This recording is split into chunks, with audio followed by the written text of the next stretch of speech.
அனைவருக்கும் வணக்கம். என் பெயர் ராஜேசி. நான் 5ஆம் வகுப்பு படிக்கிறேன். என் பள்ளியின் பெயர் ஊராட்சி ஒன்றிய தொடக்கப்பள்ளி பெருமாண்டி, கும்பகோணம் வட்டம், தஞ்சாவூர் மாவட்டம். பள்ளி கல்வித்துறை எங்களுக்காக வழங்கிய நூலக புத்தகத்தை வாசிக்கப் போகிறேன். வாசித்த புத்தகத்தின் பெயர் பொம்மியின் பொம்மை. எழுதியவர் எழுத்தாளர் சுபாஷினி ஜெகநாதன் அவர்கள். தமிழ்நாடு அரசு பள்ளி கல்வித்துறைக்கு மகிழும் நன்றிகளோம். பொம்மியின் பொம்மை.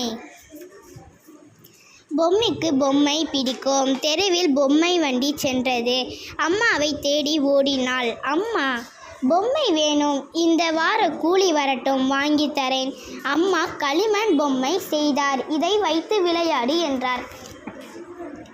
அப்பா, பொம்மை வேணும், கூலி கிடைச்சதும் வாங்கி தரேன்.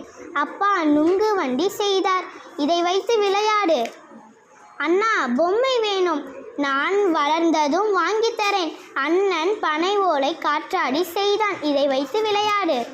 பாட்டி, பொம்மை வேணும், இந்த மாதம் பென்ஷன் பணம் வரட்டும், வாங்கி தரேன். பாட்டி பூவரச இலையில் பீப்பி செய்தார். இதை வைத்து விளையாடு.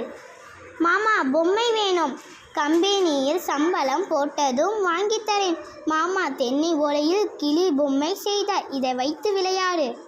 தாத்தா, பொம்மை வேணும், இன்று மாலை கூலி கிடைச்சதும் வாங்கி தரேன். தாத்தா தென்னை ஓலையில் கை கடிகாரம் செய்தார். இதை வைத்து விளையாடு.